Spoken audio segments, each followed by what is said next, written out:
अण्डब्रह्माण्डकोडी अखिलपरिपालना पूरणा जगत्कारणा सत्यदेवदेवप्रिया वेदवेदार्थसारा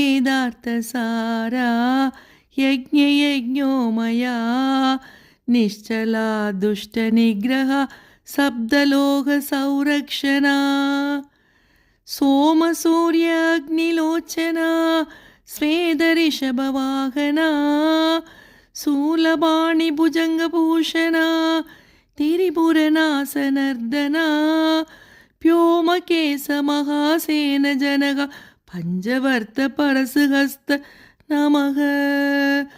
ॐ शिवोऽहं ॐ शिवोऽहं रुद्रनामं भजेऽहं भजेऽहम्।